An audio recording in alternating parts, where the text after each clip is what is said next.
deep beneath Ravensmoor hold, past 200 years of aging cheese and secrets no servant dared repeat, a lantern found something no dairy hand was ever meant to witness.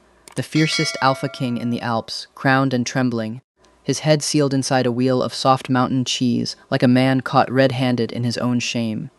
Daniel Brenner had held the position for exactly 4 hours. He never expected to be holding a kingdom's most humiliating secret by midnight, and he certainly never expected that secret to look back at him, go quiet and stay. What could make the most feared man in the province choose a dairy cellar over his own throne room, night after night? Watch until the end to find out how one ridiculous discovery rewrote a kingdom's future. Sit back, get comfortable, and let us tell you the story of Daniel Brenner, the quiet dairy keeper who once found the fiercest king in the Alps with his crown askew and his head stuck fast inside a wheel of cheese. If you have ever been caught red-handed by the very last person on earth you wanted watching, let us know in the comments below. Daniel Brenner had been the new keeper of the Ravensmoor cheese cellar for exactly 4 hours when the goats told him someone was stealing the Alpenzeller. Daniel Brenner, 20 years old, an Omega, newly promoted to head of the dairy and cheese cellar at Ravensmoor Hold, quiet, stubborn in small ways, and able to understand the thoughts of animals since he was a boy of 7. He has told almost no one this. He intends to keep it that way.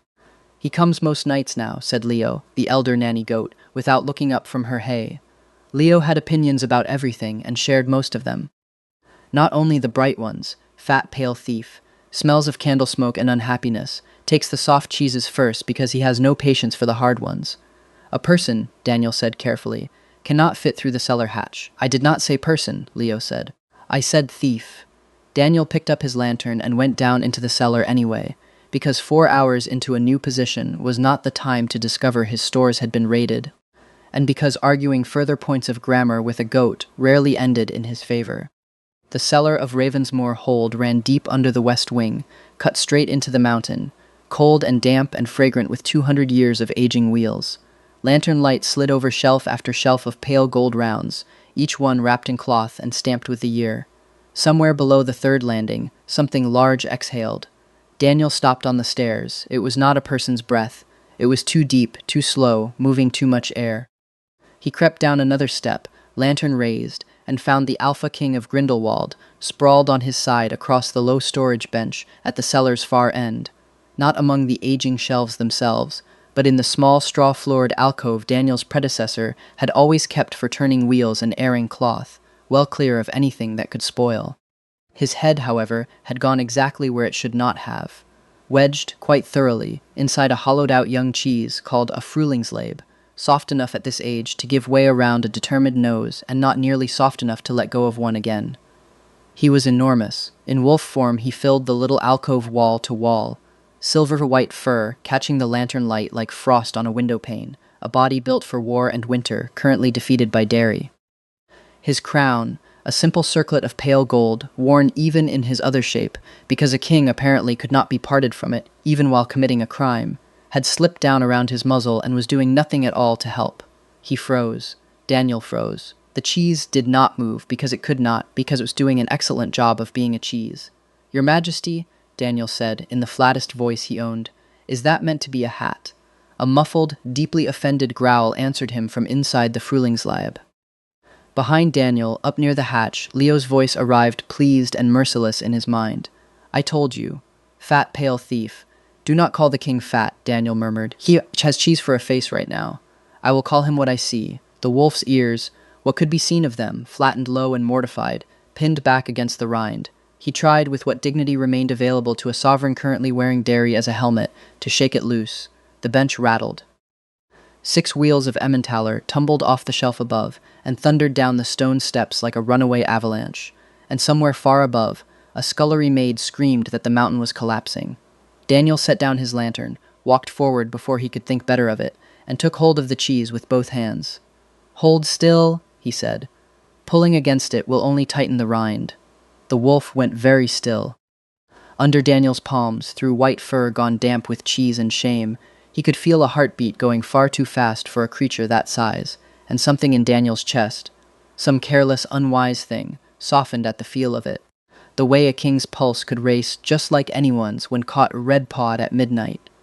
He worked the cheese loose with a slow twist, the way his grandmother had once shown him to free a bucket handle stuck in ice, and it finally slid free with a wet sound Daniel would spend the rest of his life trying not to remember. The Alpha King of Grindelwald blinked out into lantern light, crumbs of soft cheese clinging to his whiskers, his crown askew over one ear, looking less like the terror of 3 wars and more like a very large dog caught in the pantry. For 3 full heartbeats, neither of them moved. Outside, wind pressed against the shutters, and somewhere above the byre a cow shifted her weight against the boards, and none of it mattered at all beside the ridiculous, enormous, cheese-scented silence between them. Then the wolf attempted, with the last of his composure, to look dignified. He failed. There was still cheese in his eyebrow. "I won't tell anyone," Daniel said quietly, "but you owe the goats an apology." Leo counted every wheel. The wolf made a sound that might have been a growl or might, Daniel would swear to this later, to no one, ever, have been something close to a laugh caught low in a massive chest. By morning the story had already grown 4 extra cheese wheels and a broken crown in the retelling, none of which Daniel corrected, because correcting it would require explaining how he knew, and explaining how he knew would require the sort of conversation that ended badly for Omegas who heard more than they should. He was scrubbing the cellar floor when the yard outside went silent the particular way it does before weather or before royalty. "He's here," Leo reported helpfully from her pen. "Polished boots, no cheese in his teeth today. Very sorry for himself." Alpha King Richard Ravensmore of Grindelwald crossed the courtyard in a black wool coat, with silver stitching at the collar, tall and broad through the shoulders, in the particular way of a man built for armor rather than parlors, dark hair pulled back, a thin scar tracing pale down one cheekbone. 2 guards trailed a respectful distance behind him. A narrow, sour-faced man with a ledger under his arm hurried to keep pace. Steward Voss, the king's chief accounts keeper, thin-lipped and 40, a man who treats every smile as a resource to be rationed. He arrived at Daniel's shoulder, wearing the expression of someone perpetually inconvenienced by the existence of other people. "The new cellar keeper," Voss said, as if announcing a mild infestation. "The kitchens report 6 wheels missing last night." Daniel kept his eyes on his work. "There was a small accident on the 3rd landing, sir. Nothing that can't be salvaged." The king's gaze found him. Daniel felt it land the way you feel a hand settle near, not on, your shoulder. Up close as in daylight there was nothing wolfish about him at all, except the pale gray of his eyes and the width of his stance, as if he were still braced for something to come at him from the tree line. "You are the one who found the accident," the king said. His voice was low, controlled, the sort that had clearly spent years learning to sound unbothered. "Yes, my lord, Alpha King," Voss corrected under his breath. "Yes, Alpha King," Daniel said, and thought he saw, for one flickering instant, the corner of the king's mouth consider moving before it thought better of the risk. "The cheese cellar has the finest yield in the province," Voss went on, tapping his ledger. "Your Majesty ought to know his numbers are unusually good for someone with no formal training. Comfortable animals," Daniel said, "keep good records for themselves. I only write down what they'd tell you if you asked." Beside him, Leo's voice arrived with theatrical relish. "Tell him the sour one smells like spoiled cream and a lie he has been rehearsing. He has been quietly changing the feed and grain contracts for months. I can smell guilt on a man the way I smell rain coming." Daniel coughed into his sleeve.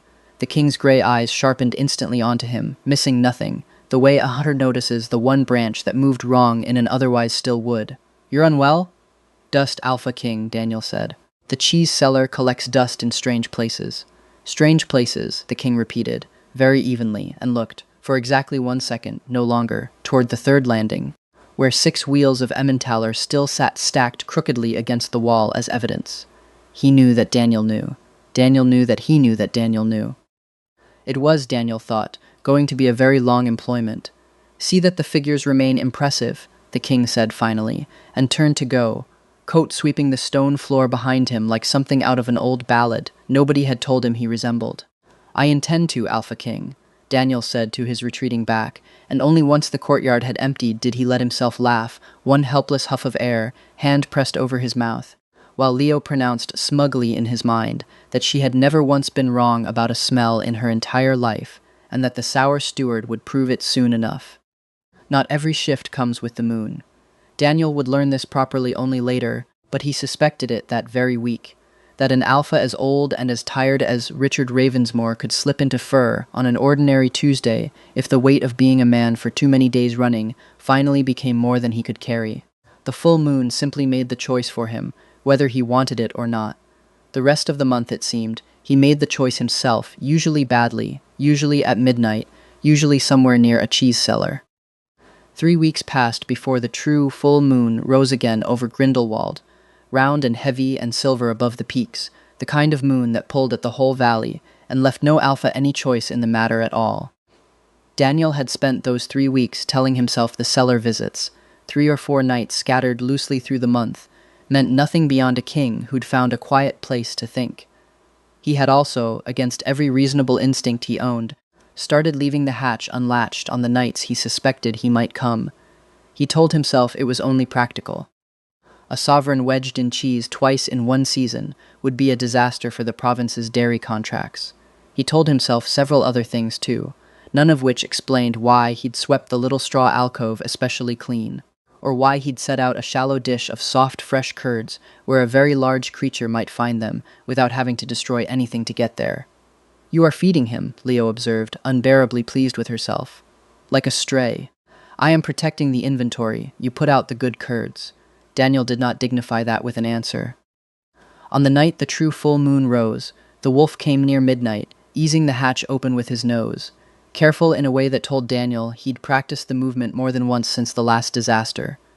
He was breathtaking in a way Daniel had not let himself notice properly the first night, silver-white from nose to tail, built along lines that made every other wolf Daniel had glimpsed from a distance look sketched by comparison, moonlight pooling in his fur like frost. He found the dish of curds immediately and stopped, and looked at Daniel with an expression so plainly caught out that Daniel had to press his lips together to keep from smiling. "It isn't a trap," Daniel said. "Consider it payment for last time. You still owe the goats an apology, by the way." Leo is keeping a tally.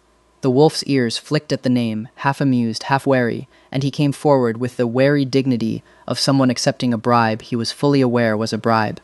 He ate. Daniel sat on an overturned crate a respectful distance away with his ledger on his knees, and did not look at him too long, and utterly failed at that particular resolution more than once. It was Otto, the youngest calf, who broke the silence, not with words, since calves rarely bothered forming complete thoughts, but by wandering in from the adjoining byre and pressing his small warm head directly against the king's foreleg, the way calves do to anything large and warm and unafraid. The wolf went rigid. Then, slowly, impossibly gently, for something the size of a small carriage, he lowered his head and let the calf lean into him. Something in Daniel's chest turned over completely. He should have looked away. He didn't. He watched the fiercest man in the province, a man 3 wars had failed to soften, whose name alone reportedly made hardened raiders reroute their armies. Go still and careful under the trust of a creature who had no idea what a crown was. And Daniel understood, with the sudden clean certainty of a bucket of cold water, that he was in serious trouble. "You don't sleep as a man, do you?" Daniel said quietly before he could stop himself. It wasn't a question. The wolf's eyes lifted to his. For a long moment there was only the sound of Otto's breathing and the wind testing the shutters above.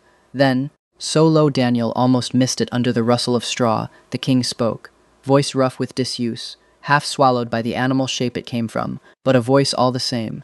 "Not since the war ended. There's always someone waiting on the other side of a closed door. Reports, requests. A crown that needs wearing even in sleep. Some nights, or it feels that way." He paused. "Down here, nothing wants anything from me except that I not step on the water trough." Daniel's throat tightened around something he had no name for yet. "The trough forgives easily," he said. "I can't promise the same for Leo." The king made a sound that was almost a laugh, and then, exhausted past the point of guarding himself, he folded down into the clean straw Daniel had set aside for him, curled his great body around the calf, without seeming to decide to, and slept. Truly slept, the way Daniel imagined he hadn't in longer than either of them would say aloud. Daniel sat with his ledger unopened on his lap, and watched moonlight silver the fur of a king who trusted a dairy cellar more than his own throne room, and thought, this is going to ruin me. Thought it with a warmth in his chest that felt, entirely against his better judgment, like the beginning of something he wasn't ready to name, and not even 3 weeks into the position yet, which struck him distantly, as a very poor start to a career in cheese. He did not say, that night or any night soon after, that he understood the shape of that particular loneliness better than a king might expect from a cellar keeper. He did not explain that he had learned to keep his own counsel at 7 years old, the day a rooster's dry opinion about a neighbor's fire had slipped out of his mouth in front of his own mother, and earned him a look he never wanted to see again. The look of someone deciding, in real time, whether the person in front of them was still safe to love. He had spent 13 years since then, choosing carefully who got to see the strange, useful, dangerous parts of him. He recognized the same caution in the wolf across the straw, the same old habit of making yourself smaller and quieter, so that nothing large enough to be a threat, or a disappointment, ever noticed you at all. It was not pity that moved through him watching Richard sleep. It was recognition. Two creatures who had each learned in their own separate ways that being fully seen was a risk worth avoiding, until, apparently, it wasn't anymore. By the following week, Daniel had hung a slate by the cellar hatch, because if the king was going to keep sneaking down here like a scandal waiting to happen, there would at minimum be structure. Rules night visits. No cheese theft. Ask, and it will be given. No sleeping among the aging shelves. The alcove is yours. Apologize to Leo when deserved. If troubled, wait by the hatch. Do not rearrange the goats. That last rule existed because of an incident Daniel refused to describe to anyone, ever, involving a very large wolf and a badly timed attempt to herd Leo's entire pen into what he'd apparently believed was a more defensible formation. The king read the slate on his next visit, in human form this time, cloaked, arriving before moonrise with the tired eyes of a man who'd sat through 6 hours of counsel, and one dark eyebrow rose slowly as he took it in. You've made rules for me. Someone has to, Daniel said, not looking up from the cheese wheels he was turning. You're a menace to inventory. I am the Alpha King of Grindelwald. You are currently a menace to inventory, who is also the Alpha King of Grindelwald. Both things can be true. Something flickered across Richard's face. Daniel had started thinking of him as Richard, privately, dangerously, somewhere around the third night. Not quite a smile, not quite offense. A place Daniel was coming to recognize as the particular expression of a man deeply unused to being teased and enjoying it far more than he'd admit. He came and stood near the shelves, close enough that Daniel could smell wood smoke and cold mountain air on his coat, and picked up one of the wheels Daniel had just turned, inspecting it with the studied seriousness of a man who knew nothing at all about cheese, but very much wanted an excuse to linger. This one is underdone, Richard announced. That one is 12 years old and worth more than your boots. My boots are excellent boots. Your boots, Daniel said, have never once been stuck in a cheese wheel. I wouldn't get too proud of them. Richard set the cheese down very carefully as if it might report him to someone, and Daniel caught, just for a moment, quickly hidden, the ghost of a real smile at the corner of his mouth, and felt his own pulse do something foolish in response. Petunia would like it noted, came a new voice from the byre, warm and dreamy, a young red-brown cow leaning her head over the stall gate to watch the proceedings with unabashed interest. That the king has very tragic shoulders. Someone should tell him. No one is telling him that, Daniel muttered. Telling me what? Richard asked. Nothing. A cow has opinions about your posture. All my counselors have opinions about my posture. I did not expect it from livestock. Welcome to the cellar, Daniel said, and this time when Richard laughed, low, startled of him like something rusted finally turning. Daniel decided, quietly and with some alarm, that it was his new favorite sound in the entire kingdom. He said as much to no one but himself, later, scrubbing the turning cloths by lamplight after Richard had gone. It was, he thought, a dangerous thing to notice about a king. The particular quality of his laugh, the exact moment his guard dropped, the shape his shoulders made when he finally let them rest. Dangerous because noticing led to wanting, and wanting a king was rarely a story that ended well for the cellar keeper in the tale. And yet, Leo, drowsing nearby, offered her opinion without being asked, the way she offered all her opinions. You are already fond of him. I am cataloging his behavior for the ledgers, Daniel said, with as much dignity as a man could summon while blushing at a goat. The ledgers do not require you to remember the sound of his laugh 3 hours later. Daniel did not have an answer for that, and Leo, satisfied with having won without needing to try very hard, went back to her hay. Word travels fast in a mountain province, and the word that the reclusive Alpha King had taken a sudden, inexplicable interest in dairy management traveled fastest of all. By the time the visiting Duke of Lucerne arrived for the Spring Trade Council, a golden-haired, effortlessly charming man in his late 20s, all easy smiles and expensive cologne, half the household staff had already placed wagers on what, exactly, kept drawing their king to the cheese cellar 3 or 4 nights out of every month. Duke Charles of Lucerne, 28, a minor nobleman known across 3 provinces for his charm, his tailoring, and his complete inability to take a hint. Charles found Daniel at the well in the courtyard on his second morning at Ravensmoor and decided, with the confidence of a man who had never once been told no, that he had found something worth pursuing. "You're the one who tamed the cheese cellar," Charles said, leaning against the well wall with the easy grace of someone who'd practiced leaning. "I've heard the rumors. A wild king brought to heel by dairy. I don't know about tamed," Daniel said, hauling up the bucket. "He still steals the soft cheeses when he thinks I'm not looking." Charles laughed, delighted, and it was. Daniel had a nice laugh, warm and easy, and completely wasted on him. "You're funnier than the rest of this household combined. Come have supper with me. I'll tell you every embarrassing thing I know about 3 different courts. I have goats to feed. The goats can wait. The goats cannot wait," Leo put in immediately, deeply offended on principle. "And I do not like his boots. Too shiny. A man who polishes his boots that much is compensating for something." Daniel bit down on a smile and was saved from answering by the sound of a coat sweeping across the courtyard stones with rather more force than the wind required.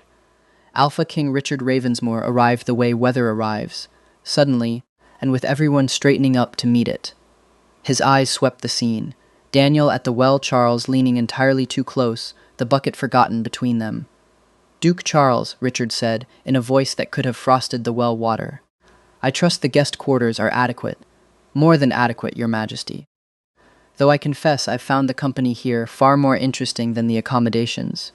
Charles's grin was pure, oblivious mischief. He had no idea, Daniel realized with rising horror, that he was standing directly in the blast radius of an Alpha King's temper and treating it like fine weather. Richard's jaw did something complicated. He did not growl. Kings, apparently, did not growl in courtyards in front of witnesses. But something in his stance shifted, shoulders squaring, and Daniel watched, fascinated despite himself, as the single most powerful man in the province visibly resisted the urge to physically insert himself between Daniel and a duke's smile. "The dairy accounts," Richard said abruptly, "require the cellar-keeper's attention. Immediately, there aren't any accounts due until—" Daniel started. "Immediately," Richard repeated, with the flat finality of a man who had run entirely out of diplomatic options and was now simply issuing decrees to solve his feelings. Charles, bless him, only looked amused. Duty calls, it seems. Another time, then. He wandered off toward the guest hall, whistling, entirely unaware he'd just survived an encounter that could have gone very differently for a lesser-ranked man. The moment he was gone, Richard's shoulders dropped a full inch, as if a string holding him upright had been cut. Daniel picked up his bucket, hiding a smile he had absolutely no business hiding this poorly. "There are no accounts due, Alpha King. I'm aware. You invented an emergency. I am the king. I am permitted to invent emergencies. That's not how emergencies work." "It is when I say so," Richard said, with such wounded dignity that Daniel finally lost the battle with his own face and laughed outright.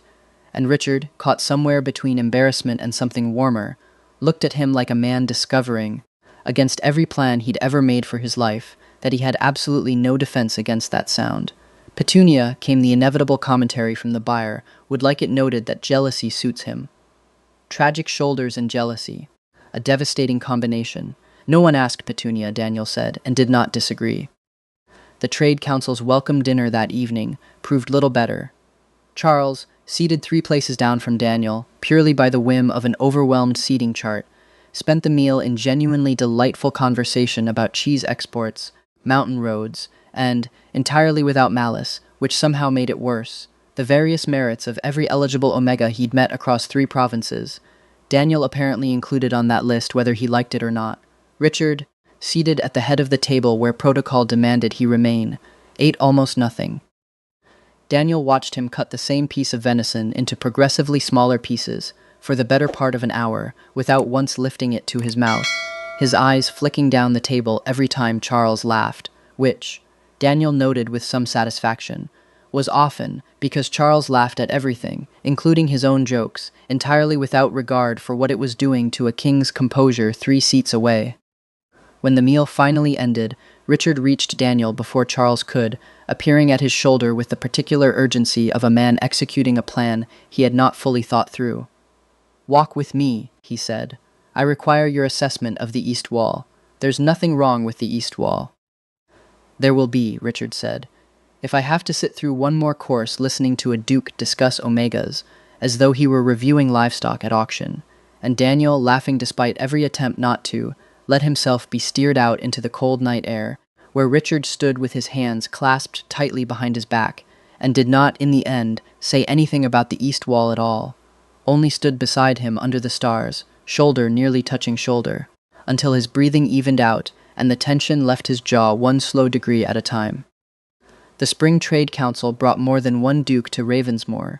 It brought a full market day to the square below the keep, stalls of dried apricots and alpine honey, and bright woven wool crowding the cobblestones, and it brought Daniel down from the cellar for the first time in a fortnight to buy rennet and a new turning cloth, ledger tucked under one arm, Leo's opinions about every stall trailing behind him in his own head whether he wanted them or not.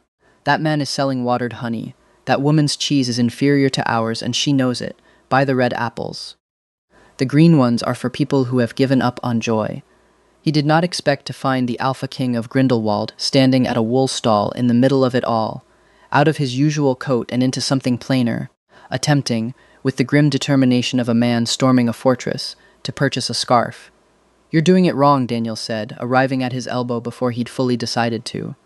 Richard startled, which was, Daniel privately thought, the single most satisfying thing he had witnessed all week. "I am buying a scarf. You're holding it like it might bite you." "Here."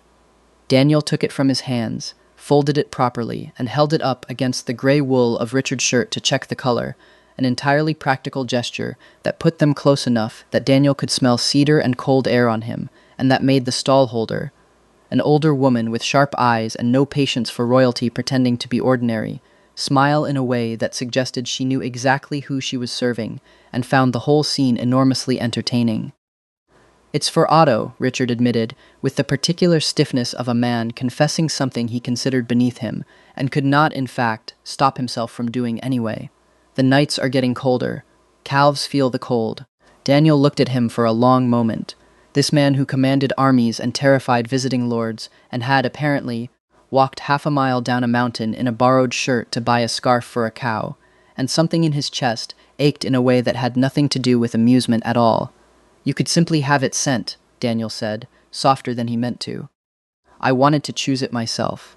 Richard's ears had gone faintly pink, an affliction Daniel was beginning to recognize as entirely specific to conversations with him. "Is that foolish?" "Extremely," Daniel said, and bought the scarf, and did not let go of Richard's sleeve on the walk back up the hill, nearly as quickly as either of them pretended to notice. They were 3 stalls from the keep gate when Leo's voice arrived in Daniel's mind with the particular urgency of livestock witnessing a disaster in progress. He is about to step in the fountain. Daniel looked up half a second too late. Richard, distracted by what Daniel would spend a very long time refusing to speculate, walked directly into the low market fountain up to one boot, sending up a spray of cold water that startled a flock of pigeons into the air and drew the delighted attention of every stallholder within earshot. The Alpha King of Grindelwald stood ankle-deep in fountain water with his dignity in visible retreat, and for one terrible, wonderful moment looked directly at Daniel with an expression that dared him to laugh. Daniel laughed. He couldn't help it. It came up out of him helpless and unguarded, both hands pressed over his mouth, and Richard, soaked boot and all, watched him do it with an expression so unguarded and so fond that Daniel's laughter caught in his throat entirely. "You could have warned me," Richard said, climbing out with as much dignity as a man could manage while dripping. "I tried. Leo was faster." "Leo," Richard said, wringing out his boot, "is becoming a significant political rival. Tell him I accept the challenge," Leo said instantly, and Daniel, laughing again, decided that some things simply did not need translating. They walked the rest of the way up the hill slowly, Richard's boot squelching with every second step, the market noise fading behind them into bird song and wind moving through the pines. Near the keep gate, An old woman selling dried lavender caught sight of them both, the soaked, dripping king and the cellar keeper, still laughing helplessly beside him, and called out, without a trace of irony, that it did her heart good to see His Majesty finally courting someone properly, instead of brooding at council all day. Richard's ears went pink again. Daniel's own face went warmer than the afternoon sun accounted for. "She's mistaken," Richard said, too quickly, to no one in particular. "Obviously," Daniel agreed, in the exact tone of a man who did not believe a word of it and did not let go of Richard's sleeve. "I only meant," Richard tried again, floundering in a way Daniel had never once seen him do in front of Voss, or a visiting duke, or an entire hostile council, "that I had not yet asked. Properly, if courting was, if you would want. Richard. Yes. You just fell in a fountain, because you were watching me instead of your own feet." Daniel kept his eyes forward, fighting a smile that refused entirely to be fought. "I think we're well past needing to ask." Richard was quiet for 3 whole steps, boot still squelching, and when Daniel finally glanced sideways at him, the Alpha King of Grindelwald was looking at him with an expression so unguarded, so thoroughly undone by one dripping wet afternoon and a scarf bought for a cow, that Daniel had to look away first, heart hammering, before either of them said something in the middle of a public street that neither one was quite ready yet to take back. What followed was not courtship in any shape either of them would have named aloud. It arrived disguised, the way Daniel would later understand all of Richard's affection arrived, not as flowers or poetry, which would have been easy to admire and set aside, but as a mended hinge on the cellar door that had stuck for years, as a second lantern, unrequest, appearing on the shelf where Daniel worked latest, as an order, quietly given, that hot broth be sent down to the cellar on cold nights, credited to no one, though every kitchen maid in the hold knew exactly whose instruction it had been. Daniel found a new pair of boots outside the cellar hatch one gray morning, sturdy, well-oiled, precisely his size, entirely unnecessary and utterly impossible to return without an explanation he wasn't ready to give. He wore them the next day. Richard said nothing about it, but his shoulders eased by some fraction too small to name, and Daniel understood that this was how a king who had forgotten how to want things out loud said the words he couldn't yet manage. Some nights Richard arrived as a man, too exhausted to pretend otherwise, ink-stained and hollow-eyed from council sessions that ran past midnight, and simply sat against the alcove wall while Daniel read him the dullest sections of the estate ledgers, feed contracts, drainage reports, the tedious arithmetic of butter yields, until his breathing slowed and his guard, piece by piece, came down. Some nights he came as the wolf, and let Otto sleep curled against his flank in the new gray scarf Daniel had helped choose, and Daniel would sit close enough that his fingers, almost without meaning to, found their way into that pale fur while he worked through the day's accounts aloud, and the great body beside him would go loose and warm and trusting in a way that made something in Daniel's chest ache with a tenderness he had no safe place to put. "You could simply say it," Daniel told him once, quietly, on a night when Richard had arrived human and hollow and hadn't spoken a word in an hour. "Whatever it is you're carrying, you don't have to bring me ledgers as an excuse to sit near me." Richard's eyes, when they lifted to his, held something raw and unguarded that made Daniel's breath catch. "I don't know how to want things gently," he admitted, low, like a confession dragged up from somewhere old. "Every want I've ever had came with a war attached to it. I don't know what it looks like otherwise." "It looks like this," Daniel said, and reached over and set his hand, carefully, giving him every chance to pull away, over Richard's own where it rested on the cold stone floor. Richard went very still, then slowly. His fingers turned beneath Daniel's and closed around them, and neither of them said anything else that night, because nothing else needed saying, and the cellar held the silence between them, like something precious being kept safe from frost. It was 2 nights later, in wolf form, that Daniel learned what the war had actually left behind. Richard had fallen asleep easily enough, curled in the straw with his crown set aside on the shelf, but sometime past midnight a low, distressed sound woke Daniel from his own doze on the crate.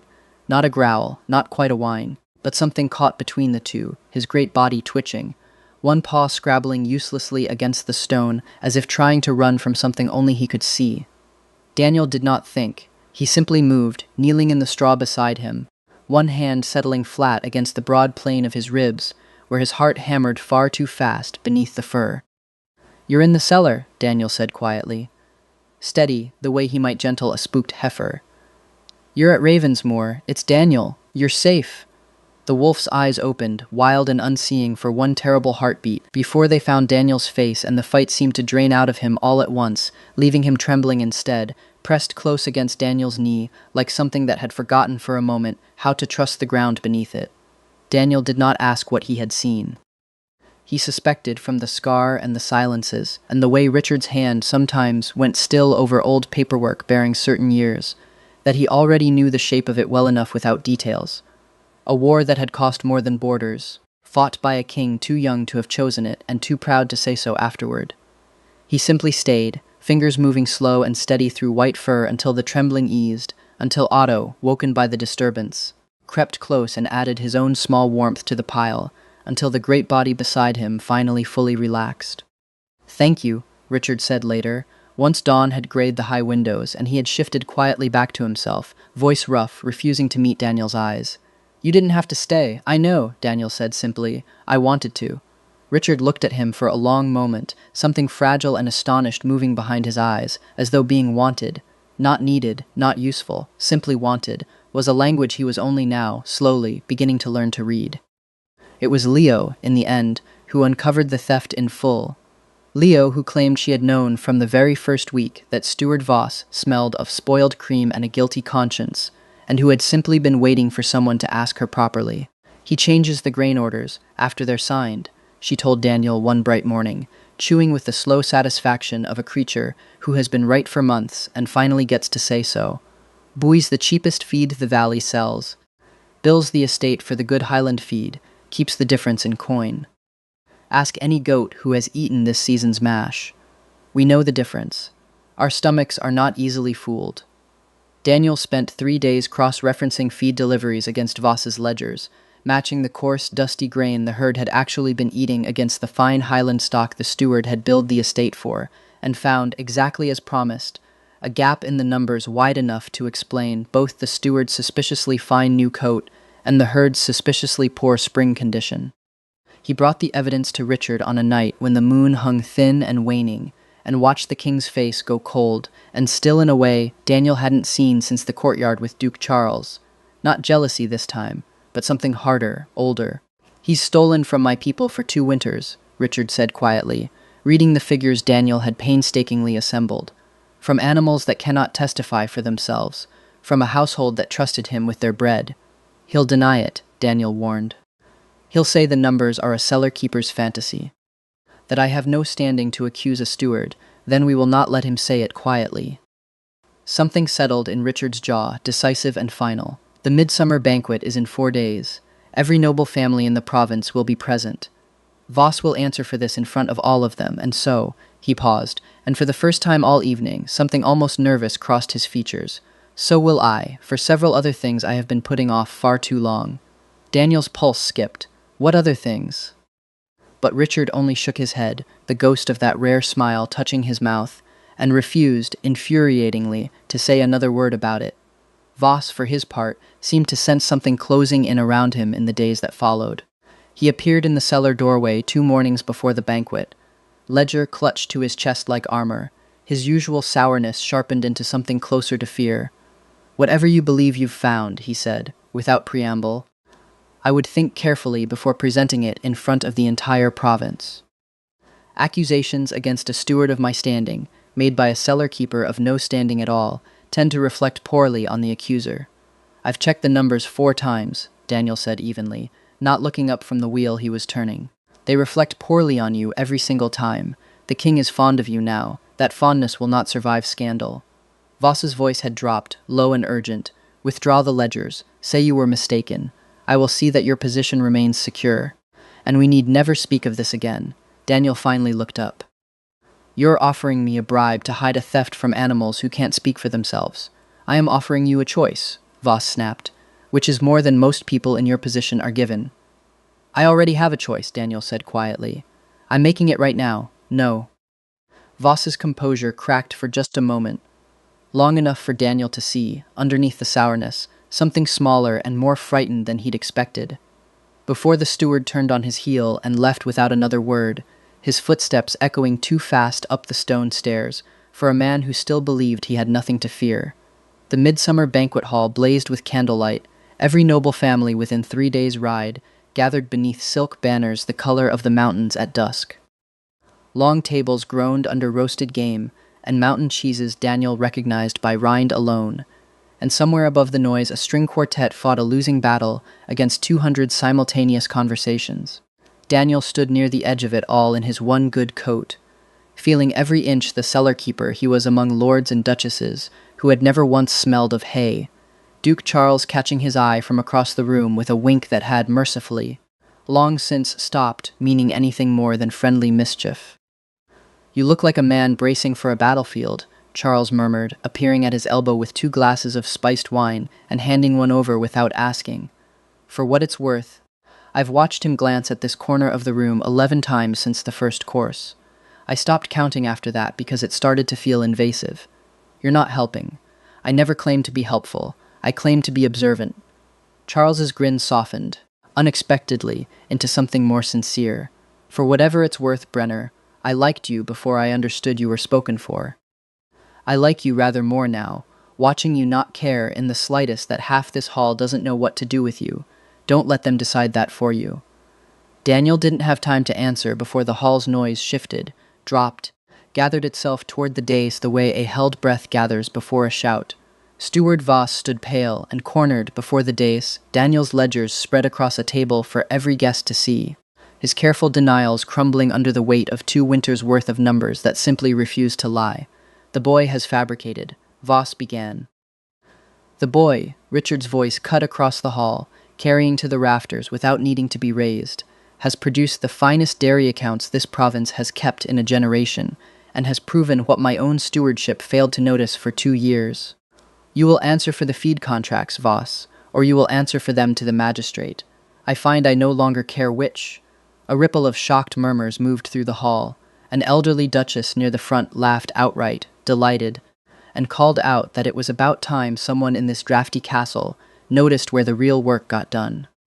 Voss was led away between 2 guards, his protests fading into the corridor, and the hall's attention, inevitably, entirely, swung toward Daniel, standing alone at its edge. "A remarkable young man," someone murmured, not quietly enough. "Though one wonders why the king takes such personal interest in a cellar-keeper's ledgers." Daniel felt his face heat.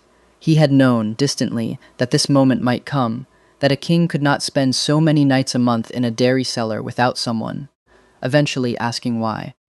He had simply hoped for more warning than a banquet hall full of watching nobles. He didn't get it.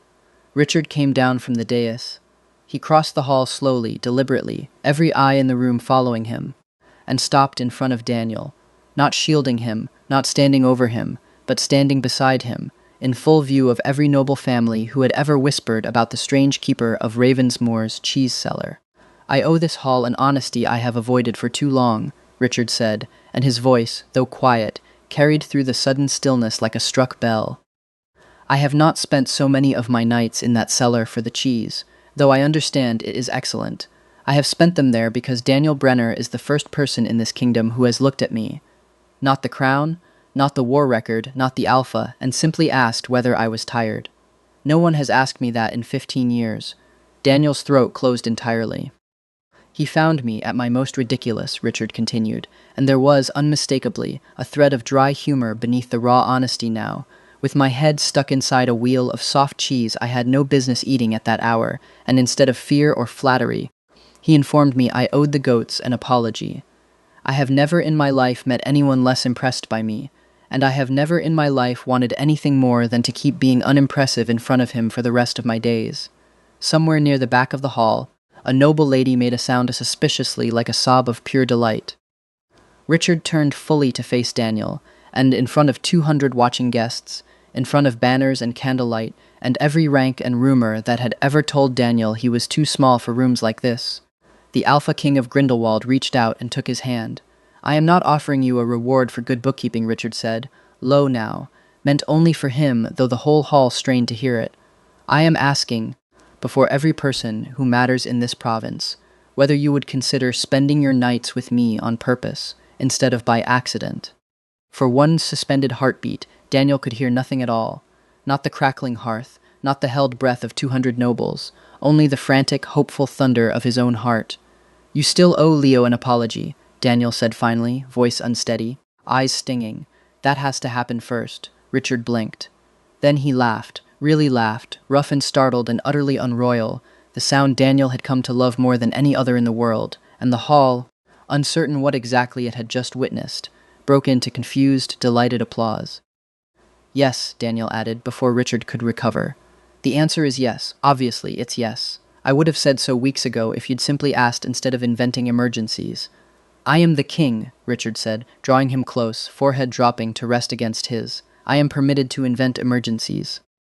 That is still not how emergencies work, Daniel said, laughing, and then Richard kissed him, gently, carefully, like a man handling something he still couldn't quite believe was his to hold, while an entire banquet hall of Grindelwald's finest families looked on, and somewhere outside in the byre, 6 cows and 1 deeply smug goat set up a chorus of delighted noise that would be talked about in the servants' quarters for a full year afterward.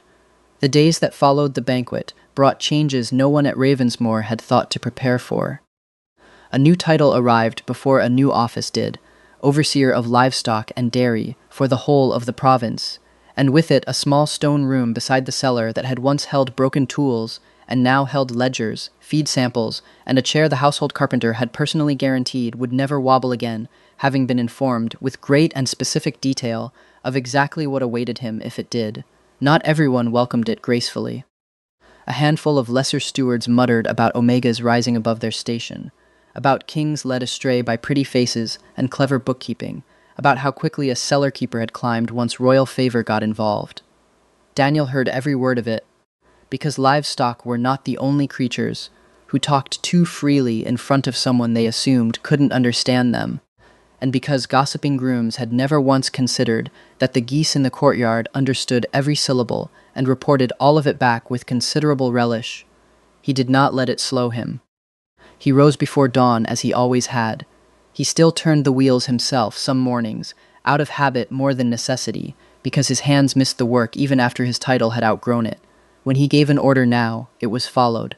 Not because a crown stood behind him, though it did, but because 2 years of impeccable ledgers had already taught the household that his numbers did not lie.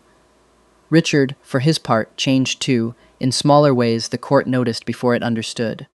He laughed, once, at a stable hand's joke, in full view of a visiting delegation, and 3 separate lords wrote home that evening to report it as though it were a matter of state. He stopped scheduling council before sunrise. He inspected the cellar roof only when it actually needed inspecting, which the household staff quietly agreed represented enormous personal growth. Later, once the guests had gone and the candles had burned low, Daniel found Richard exactly where he'd known he would, in the cellar, sitting on the overturned crate Daniel usually claimed for himself, crown finally set aside on a shelf between 2 wheels of cheese, looking more at peace than Daniel had ever seen him. You could have warned me, Daniel said, settling beside him. About the whole, declaring your feelings to the entire province thing. Would you have let me do it privately? No, Daniel admitted. You'd have found some excuse, an emergency.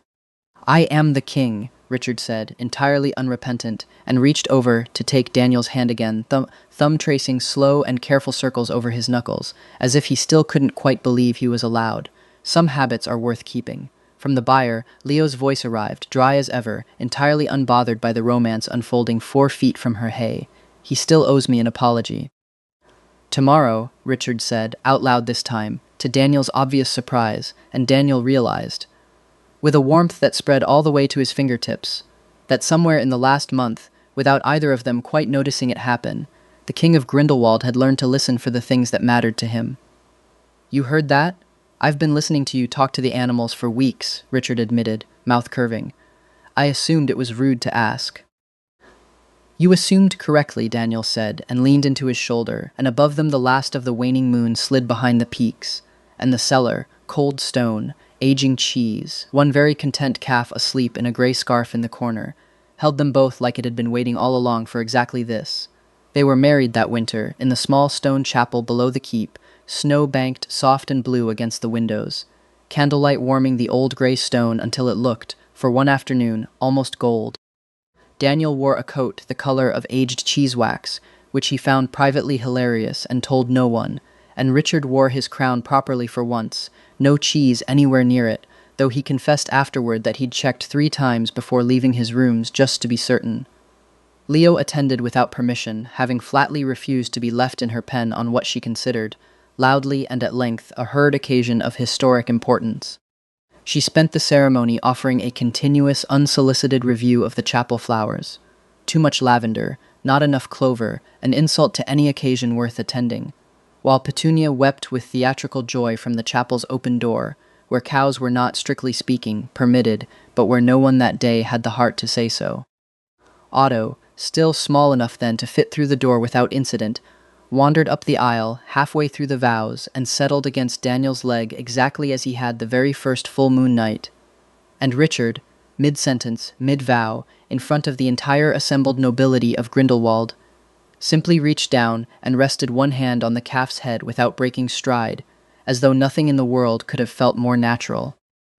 "Do you, Richard Ravensmore, take this man?"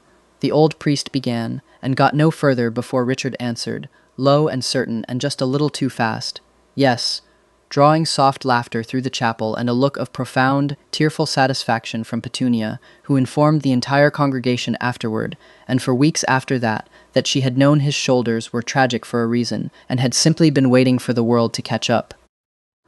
1 year later, 2 kings and no boots, at the door the trouble with marrying a man who could turn into a wolf, Daniel had learned over 8 months of marriage, was that he never once remembered to take his boots off before shifting. And Ravensmore Hold's front hall now had a permanent collection of abandoned footwear scattered across the flagstones like evidence at a very repetitive crime scene.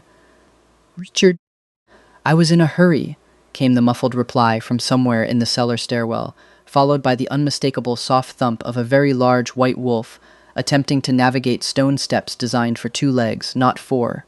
Daniel set down the ledger he'd been reading. Cellar accounts. Still, though he now oversaw dairy production for the entire province, and had an office with a window that didn't leak, a fact he mentioned to Richard at least once a week, purely to watch him look pleased about it, and went to investigate.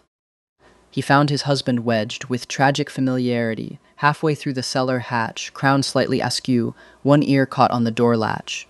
"You know," Daniel said, leaning against the frame, "for a man who commands armies, you have remarkable difficulty with doorways." "He does this on purpose," Leo announced from her pen. Ancient and unbothered by a full year of royal courtship and 8 months of marriage, having changed absolutely nothing about her opinions. "He likes being rescued. I have told you this before." "I do not," Richard's voice came, dignity fully intact despite the latch situation. "Like being rescued. I simply have an unusually large head. You have an unusually large ego," Daniel said, working the latch free with the same patient twist he'd used on a cheese wheel a year and a lifetime ago. "The head is proportional, actually." Freed, Richard shook himself out, shifted back to human, with the easy fluidity of a man no longer fighting his own shape, and stood in the cellar doorway in nothing but the borrowed dignity of a king who had at some point in the last year entirely stopped minding being laughed at in his own dairy cellar. "I brought you something," he said, and produced. From where, Daniel genuinely could not say, given the absence of pockets in wolf form. A small, carefully wrapped wheel of cheese from the Eastern market, the kind Daniel had once mentioned missing from his childhood in a single offhand sentence 4 months ago that Richard had apparently filed away like state secrets. "You remembered that?" "I remember everything you tell me," Richard said, simply, without any of the practiced charm of Duke Charles, who had, incidentally, married a very handsome captain of the Royal Guard that spring and sent them both an alarmingly enthusiastic wedding gift of monogrammed cheese knives, along with a card that read, in looping cheerful script, "I told you the goats knew everything first." Daniel took the cheese, and then took Richard's hand, tugging him further into the cellar where the evening light slanted gold through the high windows, dust motes turning slow in the warm air, the whole familiar smell of aging cheese and clean straw wrapping around them both like home. "Petunia says," Daniel reported, straight-faced, "that your shoulders remain tragic. She asked me to pass that along again this morning. She's very consistent." "Tell Petunia," Richard said, drawing him close, "that my shoulders have never once been happier. I'll tell her you said something wildly romantic and she'll cry about it for a week." "Good," Richard said, and kissed him, unhurried, certain, the kind of kiss that no longer needed an entire banquet hall as witness, because it had nothing left to prove to anyone. Somewhere behind them, Otto, no longer a wobbling calf, but a gawky, long-legged yearling twice his old size.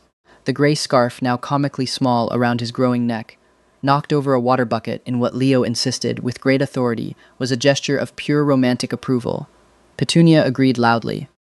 Leo, for once, did not argue the point. The council, in the years since the banquet, had learned a number of things it had never expected to learn. It had learned that meetings ending before noon produced better decisions than meetings that dragged past midnight out of sheer stubbornness.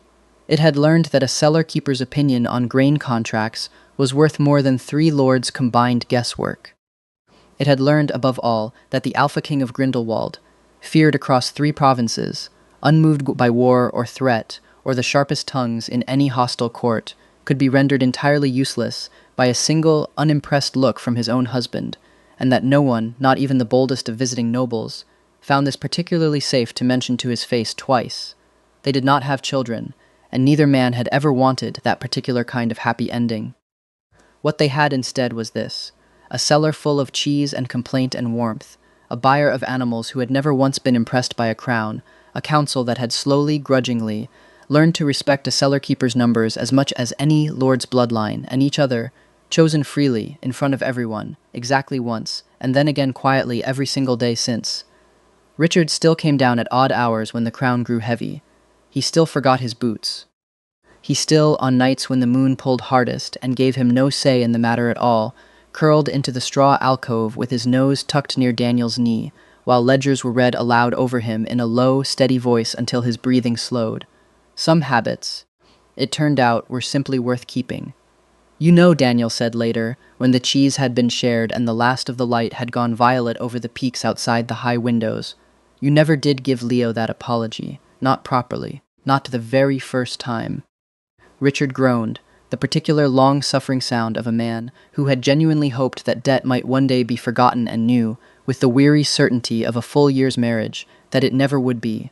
"Tomorrow," he said, exactly as he had a year ago, and this time, finally, he meant it, and from the buyer, Leo's voice arrived warm and smug through the gathering dark, entirely satisfied with a kingdom that had, at long last, learned to listen. True to his word, Richard delivered the apology the following morning, in full formal dress, standing before Leo's pen with the same grave solemnity he brought to visiting ambassadors, while half the household staff found urgent reasons to be within earshot. He apologized for the stolen bedding, for the broom incident, for 3 separate feed trough disasters Leo insisted on itemizing individually, and for what she called, with great ceremony, a full calendar year of general disrespect toward dairy goats as a class. Richard bore it all with as much dignity as a king could manage while being lectured by a goat in front of his own guards, and when it was finally thoroughly over, Leo pronounced herself satisfied, informed him that his shoulders were, in fact, only moderately tragic and improving, and returned to her hay as though the matter had never required 9 months of escalating diplomatic tension to resolve. That evening, once the household had settled and the last lamp in the east wing had gone dark, Daniel found Richard in the cellar again, as he so often did, sitting not on the crate this time but in the straw itself, coat forgotten, crown set carelessly aside, looking for all the world like a man who had finally, fully, stopped performing the difference between the king he was expected to be and the person he actually was. "You look pleased with yourself," Daniel said, settling beside him, close enough that their shoulders touched. "I completed a diplomatic negotiation of considerable difficulty today. You apologized to a goat, as I said. Considerable difficulty." Richard's mouth curved, and he reached over to tuck a loose strand of hair back from Daniel's face, with a gentleness that still after a year made something in Daniel's chest go soft and unguarded every single time. "Do you know," he said, quieter now, "I used to dread the full moon. It meant losing a night of control, a night of being watched by guards who pretended not to stare, a night of waking up somewhere I hadn't chosen to be. Now I find myself counting the days until it comes round again. Because you get to steal my cheese. Because I get to come home," Richard said simply, and Daniel had no answer for that at all except to lean into him, and let the cellar hold them both the way it always had. Cold stone, warm straw, the patient breathing of animals who had never once cared what crown a man wore, only whether he was kind to the creatures who couldn't speak for themselves. It was, Daniel had come to understand, the truest measure of him there was, and the one that mattered most.